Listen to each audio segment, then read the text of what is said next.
안녕하세요, 여러분. 자, 최근에 AI 커뮤니티에서 그 나노 바나나 얘기로 정말 뜨덜썩했잖아요. 네, 맞아요. 갑자기 익명으로 딱 나타나서. 네, 압도적인 성능으로 모두를 깜짝 놀라게 한 그 이미지 모델 말입니다. 오늘 바로 그 주인공, 이제 제미나이 2.5 플래시 이미지라는 정식 이름까지 얻었는데 이 모델하고 또 이 모델이 탄생하고 쓰이는 구글 AI 스튜디오에 대해서 한번 제대로 파헤쳐 보겠습니다. 네, 저희가 오늘 살펴볼 내용은요. 구글의 이 최신 AI 도구들을 깊이 분석한 여러 전문가 보고서들에서 그 핵심만 딱 추려낸 겁니다. 이번 시간을 통해서 구글 AI 생태계가 지금 어디까지 와 있는지, 특히 이 혁신적인 이미지 생성 기술이 여러분 같은 개발자나 또 창작자들에게 구체적으로 어떤 의미가 있는지 명확히 이해하는 걸 목표로 하고 있습니다. 아, 단순히 기술 소개가 아니라 큰 그림을 보자는 거군요. 그렇죠. 구글이 어떤 그림을 그리고 있는지, 그리고 이게 여러분 작업 방식에 어떤 변화를 가져올지 그런 점들을 함께 짚어보려고 합니다. 좋습니다. 그럼 구글 AI 스튜디오 이야기부터 시작해 볼까요? 이게 작년 말에 제미나이 API 플랫폼으로 발표됐다고 들었는데 그냥 새 도구 하나 추가된 거 이상인 것 같아요. 구글의 최첨단 모델 제미나이 같은 걸 미리 써보는 실험실 역할이라고 하던데 핵심이 뭘까요? 왜 만들었을까요, 이걸? 네, 핵심은 바로 이게 일종의 온보딩 허브이자 구글 AI 생태계로 들어오는 관문이라는 점입니다. 그러니까 구글 AI 스튜디오의 가장 큰 전략적 목표는요. 가능한 많은 개발자 또 크리에이터들이 구글의 AI 모델, 특히 제미나이를 쉽고 부담 없이 경험하게 만드는 데 있어요. 아, 일단 한번 써보면 그 강력함을 알게 될 거고 그러면 자연스럽게 구글 생태계 안으로 들어오게 만들려는 거죠. 아하, 약간 미끼 상품 같은 느낌이네요. 근데 이게 무료인데다 성능 제한도 꽤 넉넉하다고 들었어요. 한 번에 처리할 수 있는 정보량이 1메가 토큰?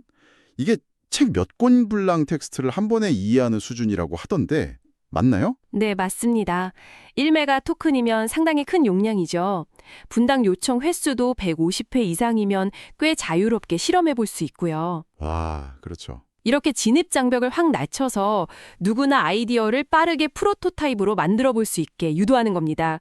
여기서 이제 가능성을 확인한 사용자들은 자연스럽게 더 복잡한 기능이나 강력한 성능, 그리고 기업 수준의 보안이 필요하다. 그러면 이제 유료 플랫폼인 버텍스 AI 스튜디오로 넘어가도록 설계가 되어 있는 거죠. 아, 그렇군요. 즉, AI 스튜디오는 개인이나 스타트업, 교육용으로 빠른 실험과 학습에 초점을 맞추고요. 버텍스 AI는 기업 고객을 위한 종단간 머신러닝 개발 및 운영, 그 MLOps 환경을 제공하는 투트랙 전략인 셈입니다. MLOps요? 아, 그 모델 개발부터 배포 관리까지 전체 과정을 효율화하는 거 말씀하시는 거죠? 기업 환경에서는 진짜 필수적인. 네, 맞습니다. 확실히 역할 분담이 명확하네요. 개인 개발자나 작은 팀은 AI 스튜디오에서 무료로 시작하고 기업은 버텍스 AI에서 보안 걱정 없이 자체 데이터 활용하고 특히 그 버텍스 AI는 사용자 데이터가 모델 학습에 재사용되지 않는다는 점을 강조하던데 이건 기업 입장에서 보면 민감한 데이터 유출 우려를 크게 덜어주는 거겠네요. 그렇습니다. 데이터 주권하고 보안 문제는 기업 고객에게는 가장 중요한 요소 중 하나니까요. 구글은 이 두 플랫폼을 통해서 개인 개발자부터 대기업까지 이 모든 사용자층을 공략하려는 거고요. 궁극적으로는 제미나이를 AI 시장의 표준으로 만들려는 상당히 야심찬 계획을 가지고 있다고 볼 수 있습니다. 기술력 과실을 넘어서 진짜 사용자를 확보하고 생태계를 만들려는 아주 전략적인 움직임이네요. 네, 그렇죠. 단순히 써보세요가 아니라 우리 생태계로 들어오세요라는 아주 강력한 메시지를 던지고 있는 겁니다. 그렇군요. 그럼 AI 스튜디오에서 구체적으로 뭘 할 수 있는지 조금 더 볼까요? 모델 탐색이나 프롬프트 갤러리 기능도 있다던데 가장 주목할 만한 건 뭔가요? 여러 기능이 있지만 역시 사용자의 아이디어를 가장 빠르게 현실로 만들어주는 빌드 메뉴가 핵심이라고 할 수 있습니다. 여기서 사용자는 복잡한 코딩 없이 그냥 프롬프트, 그러니까 자연어 설명만으로 원하는 기능의 프로토타입 앱을 만들 수가 있어요. 와, 예를 들어서 고객 리뷰를 분석해서 긍정부정 감성을 요약해주는 앱, 이렇게 프롬프트로 요청하면 AI 스튜디오가 기본적인 앱 구조랑 필요한 코드까지 생성해주는 식이죠. 와, 프롬프트만으로 앱 프로토타입을요. 개발 속도가 진짜 어마어마하게 빨라지겠는데요. 그리고 그 코드 가져오기 기능으로 생성된 코드를 바로 복사해서 실제 서비스에 통합할 수도 있다고요? 네, 맞아요. API 코드로 변환해주기 때문에 개발자들이 자기 서비스의 제미나이 모델 기능을 아주 쉽게 연동할 수 있도록 지원합니다. 이건 단순히 도구를 제공하는 걸 넘어서 다른 사람들의 혁신을 가속화하는 플랫폼이 되겠다는 구글의 의지를 보여주는 대목이라고 할 수 있죠. 텍스트뿐만 아니라 이미지, 음성, 비디오 같은 다양한 데이터를 함께 처리하는 그 멀티모달 기능도 계속 강화하고 있고요. 자, 그럼 이제 이 강력한 도구를 제대로 활용하는 법, 프롬프트 작성하고 워크플로우 짜는 거에 대해서 이야기해 볼 시간인데요. AI 성능이 다들 좋아지면서 이제는 진짜 프롬프트 엔지니어링이 중요해졌다는 말 많이 하잖아요. 그냥 키워드 몇 개 던져서는 안 된다고요? 맞습니다. 특히 나노, 바나나 같은 이미지 생성 모델의 경우에는요, 얼마나 구체적이고 생생하게 장면을 묘사하느냐, 이게 결과물의 퀄리티를 확 좌우합니다. 예를 들어 그냥 강아지 사진? 이렇게 입력하는 것보다는 골든 리트리버 강아지가 햇살 좋은 공원 잔디밭에 앉아 공을 물고 있는 모습을 망원 렌즈로 찍은 듯한 사실적인 사진처럼요. 카메라 앵글, 렌즈 종류, 조명 상태, 피사체의 구체적인 행동이랑 배경까지 아주 상세하게 묘사하는 게 훨씬 좋은 결과를 가져옵니다. 사진 용어를 쓰는 것도 좋고요. 듣고 보니까 이게 단순히 기술적인 이해만 필요한 게 아니라 내가 상상하는 걸 구체적인 언어로 풀어내는 능력. 어떻게 보면 약간 인문학적 소양이나 묘사력 같은 게 중요해지는 시대 같네요. 저도 예전에 그냥 키워드만 몇 개 넣었다가 완전 엉뚱한 이미지 나와서 당황했던 기억이 나거든요. 하하. 그런 경험 다들 한 번씩 있으실 겁니다. AI를 그냥 명령 수행하는 기계가 아니라 같이 결과물을 만들어가는 뭐랄까 대화형 파트너로 생각하는 접근이 필요해요. 내가 원하는 바를 명확하고 상세하게 전달할수록 AI는 더 좋은 결과로 화답하죠. 참고로 버텍스 AI에는 동물 이름, 동물 행동 이런 식으로 변수를 넣어서 다양한 프롬프트를 효율적으로 테스트할 수 있는 템플릿 기능도 제공됩니다. 최적의 프롬프트를 찾는 과정을 좀 도와주는 거죠. 오, 흥미롭네요. 그럼 구체적인 활용 사례, 워크플로우 예시를 좀 더 들어볼까요? 텍스트 생성 말고 또 뭐가 있을까요? 네, 텍스트 생성은 문서 요약이나 정보 추출, 마케팅 문과 아이디에이션 같이 다양하게 활용되고요. 채팅 앱을 만들 때는 그 시스템 안내, 시스템 인스트럭션스 기능을 사용해서 챗봇한테 특정 페르소나를 줄 수도 있어요. 페르소나요. 네, 예를 들어서 당신은 목성의 위성 유로파에서 온 외계인 과학자 팀입니다. 항상 호기심 많고 약간은 엉뚱한 말투로 답변해 주세요. 이렇게 설정하면 진짜 그런 말투로 대답하는 챗봇을 만들 수 있죠. 개발자분들한테는 코드 생성이나 분석, 디버깅을 돕는 코드 에이전트 역할도 하고요. 페르소나 설정이라니 재밌네요. 그리고 이런 결과물을 좀 더 세밀하게 조절하는 방법도 있다면서요. 그 온도, 템퍼러처와 같은 파라미터 설정이요. 이게 정확히 뭔가요? 네, 그 온도라는 건 모델의 응답의 무작위성, 다시 말해 창의성을 조절하는 값입니다. 0.0에 가까울수록 모델은 가장 확률 높은 단어를 선택해서 예측 가능하고 일관된, 약간 교과서적인 답변을 생성해요.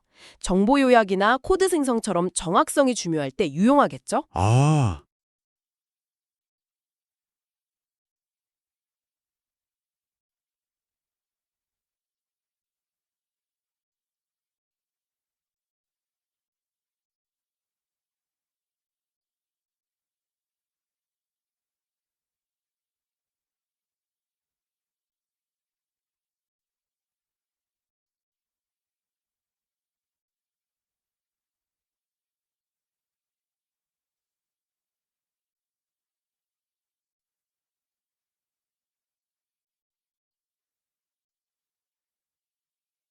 네, 그것보다 더 재미있는 일은 없을 것 같은데요.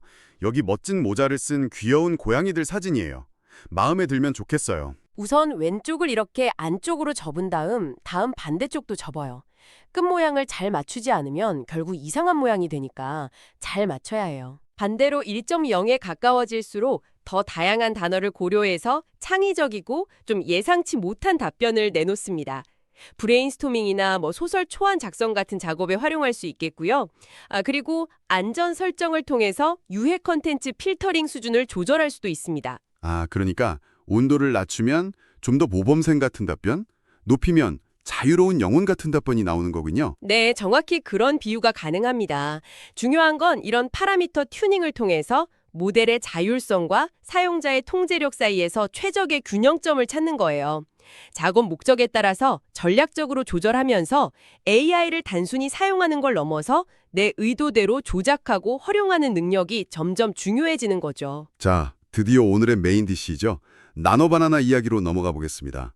엘레마리나라는 모델 평가 사이트에서 익명으로 등장해서 1위 차지하고 완전 센세이션이었잖아요. 네, 정말 극적이었죠. 그러다가 2025년 8월 말에 구글이 사실 우리 거였어요 하면서 제미나이 2.5 플래시 이미지라는 이름으로 공식 발표하고 기존 플래시 모델에 통합했어요. 때마침 그 GPT-5에 대한 기대감이 좀 꺾인 상황이라 구글의 이미지 기술력이 제대로 부각되는 계기가 됐습니다. 이러다 포토샵 진짜 없어지는 거 아니야? 이런 얘기까지 나왔으니까요. 네, 나노 바나나의 등장은 정말 파급력이 컸습니다. 여러 강점이 있지만 전문가들이 가장 주목하는 혁신적인 부분은 역시 일관성입니다. 기존 이미지 모델들의 가장 큰 골칫거리 중 하나가 생성된 이미지의 일부를 수정하려고 하면 원본 캐릭터 모습이나 전체적인 스타일, 분위기가 그냥 확 틀어져 버리는 문제였거든요. 맞아요. 저도 경험 있어요. 분명히 웃는 표정으로 바꿔줘라고 했는데 캐릭터 얼굴 자체가 다른 사람처럼 변해버리고. 그렇죠. 근데 나노바나나는 여러 단계에 걸쳐서 편집을 해도 초기 이미지의 캐릭터 정체성, 스타일, 분위기를 놀라울 정도로 일관되게 유지한다는 겁니다. 이건 특히 동일한 캐릭터가 계속 나오는 만화나 웹툰, 애니메이션, 아니면 광고 캠페인 같은 전문적인 컨텐츠 제작 영역에서는 진짜 게임 체인저라고 할 만한 능력이에요. 와, 정말 핵심적인 문제를 해결했네요. 구체적으로 어떤 점이 그렇게 뛰어난 건가요? 예를 들면 기존 모델들이 자주 틀렸던 사람 손가락 개수 같은 거 있잖아요. 그런 걸 정확하게 그리거나 어색했던 관절 움직임도 훨씬 자연스럽게 표현합니다. 또 여러 요소가 복잡하게 얽힌 장면, 가령 캐릭터가 뜨거운 김이 나는 국수를 젓가락으로 집어먹는 모습 같은 상황도 젓가락 쥔 손 모양이나 김 표현 같은 디테일까지 상당히 현실적으로 구현해내죠. 무엇보다 강력한 건 대화형 편집 기능입니다. 배경을 좀 더 밝게 해줘, 인물 옷 색깔을 파란색으로 바꿔줘 같은 자연어 명령으로 마치 디자이너랑 대화하듯이 이미지를 계속 수정해 나갈 수 있다는 점이에요. 오, 대화형 편집이요? 네. 그리고 플래시라는 이름답게 간단한 편집은 1, 2초 만에 결과가 나올 정도로 속도도 엄청 빠릅니다. 대화형 편집의 일관성까지 갖췄다면 진짜 활용도가 높겠는데요? 그럼 다른 경쟁 모델들, 예를 들어 미드전이나 달리3, 어도비 파이어플라이랑 비교하면 어떤 차이가 있을까요? 자료에 정리된 내용을 보니까 나노바나나는 역시 일관성, 대화형 편집, 사실성, 속도가 강점이지만 아직 해상도가 좀 낮고 워터마크가 찍히는 문제, 그리고 너무 복잡한 편집에는 일관성이 깨질 수도 있다. 이런 게 약점으로 꼽히네요. 맞습니다. 각 모델마다 특화된 영역이 있어요. 미드저니는 그 특유의 강렬하고 예술적인 스타일, 조명이나 구도 표현의 강점이 있지만 프롬프트 해석 능력은 좀 부족하고 상업적 사용 라이센스도 주의해야 하고요.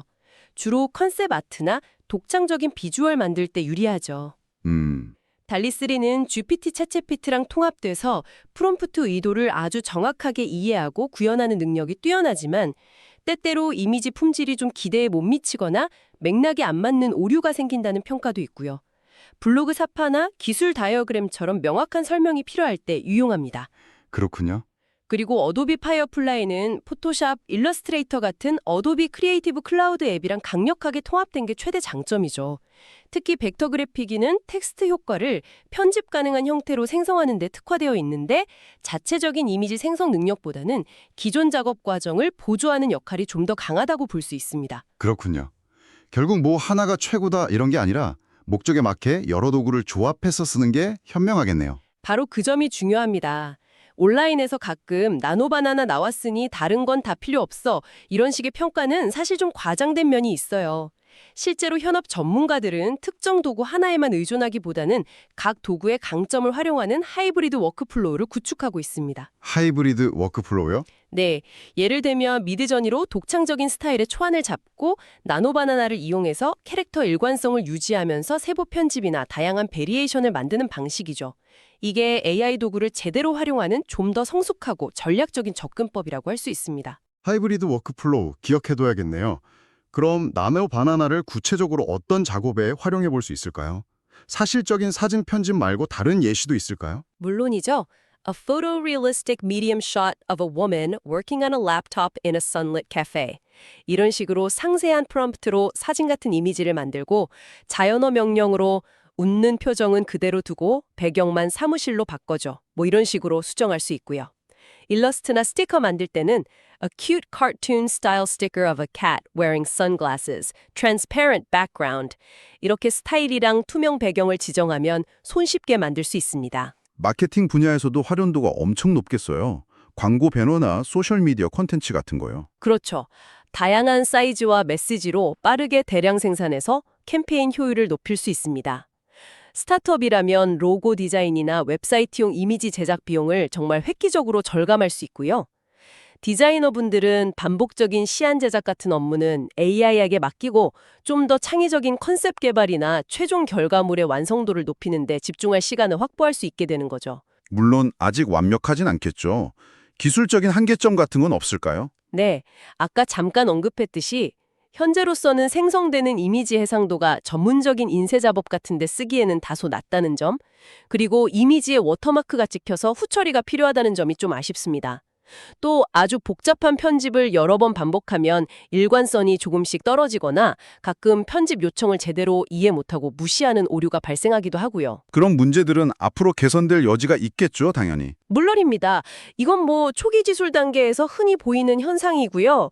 구글이 지속적인 모델 업데이트랑 사용자 피드백 반영을 통해서 빠르게 개선해 나갈 것으로 기대됩니다. 정식 버전으로 출시될 때는 해상도나 품질이 더 향상되고 사용자가 더 세밀하게 결과물을 제어할 수 있는 옵션들이 추가될 가능성이 높다고 봅니다. 이제 시야를 좀 더 넓혀서 생성형 AI 시장 전체의 흐름하고 그 속에서 구글이 그리고 있는 큰 그림에 대해 이야기해 볼까요? 최근 AI의 무게중심이 텍스트에서 이미지, 동영상, 오디오 같은 시각 청각 콘텐츠로 빠르게 이동하고 있다는 분석이 많더라고요. 네, 확실히 그런 추세입니다. 텍스트 기반 AI가 어느 정도 성숙기에 접어들면서 이제는 인간의 감각과 경험에 더 직접적으로 다가가는 멀티모달 AI가 새로운 격전지가 되고 있죠. 구글도 이런 흐름을 절대 놓치고 있지 않습니다. 동영상 생성 모델 베오, 고품질 이미지 모델 이마젠, 음악 생성 모델 리리아 등 다양한 분야의 멀티모달 모델들을 아주 공격적으로 선보이고 있는 것이 그 증거죠. 나노바나나는 구글의 이러한 시각 콘텐츠 역량 강화 전략에서 핵심적인 역할을 수행하는 모델이라고 할 수 있습니다. 그렇다면 구글의 최종 목표는 단순히 뛰어난 이미지 생성 모델 하나를 더 갖는 것, 그 이상이겠네요. 그렇습니다. 구글의 궁극적인 비전은 AI 스튜디오나 나노바나나 같은 개별 기술들을 넘어섭니다. 강력한 AI 엔진인 제미나이를 구글 문서, 스프레드시트, 지메일 같은 워크스페이스 서비스는 물론이고 구글 클라우드의 버텍스 AI 플랫폼까지 자기들 핵심 서비스 생태계 전반에 아주 깊숙이 통합하는 것입니다. 나노바나나는 이 거대한 그림 속에서 사용자들에게 창의성과 생산성이라는 실질적인 가치를 제공하면서 제미나이 생태계의 매력을 높이는 역할을 담당하는 거죠. 그래서 나노바나나의 공식 이름을 제미나이 2.5 플래시 이미지로 정하고 AI 스튜디오나 제미나이 앱에 통합시킨 거군요.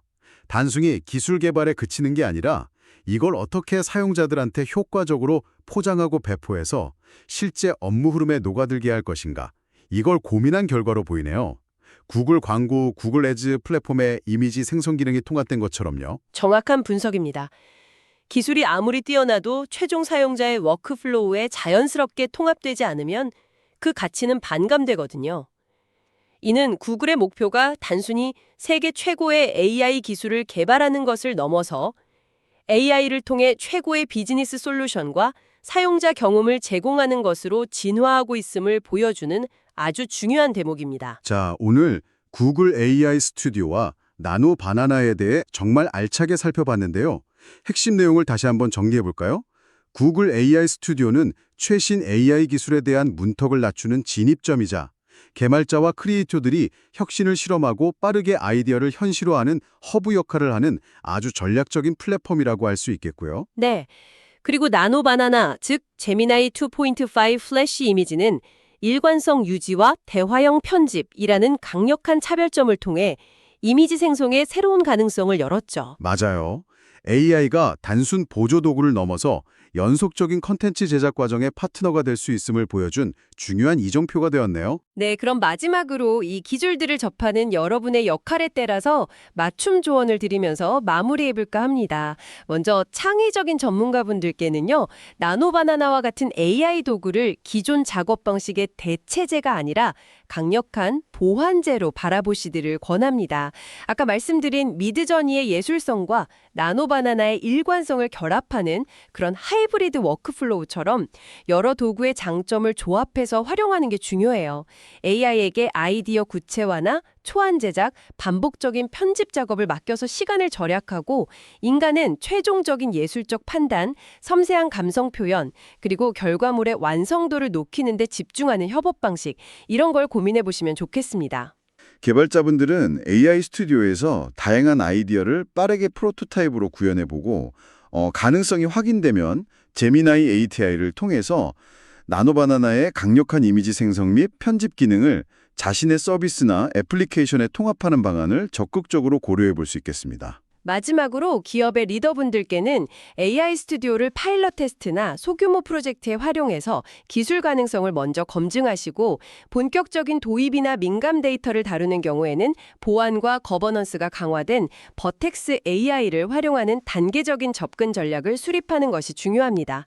각 플랫폼의 역할과 장단점을 명확히 이해하는 것이 성공적인 AI 도입의 첫걸음이 될 것입니다.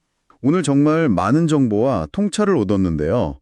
마지막으로 저희가 던지는 질문을 통해서 여러분 스스로 더 깊이 생각해 볼 거리를 남겨드리겠습니다. 네, AI가 점점 더 많은 반복적이고 기술적인 창작 업무를 수행하게 되면서 디자인, 마케팅, 콘텐츠 제작 같은 분야에서 인간만이 제공할 수 있는 고유한 가치, 즉 인간 창의성의 본질은 앞으로 무엇이 될까요? 그리고 이러한 변화의 흐름 속에서 여러분의 역할과 작업 방식은 또 어떻게 진화해야 할까요? 한번 진지하게 고민해 보시면 미래를 준비하는 데 큰 도움이 될 것 같습니다. 오늘 저희가 준비한 이야기는 여기까지입니다. 다음 시간에 더욱 흥미로운 주제로 다시 찾아뵙겠습니다.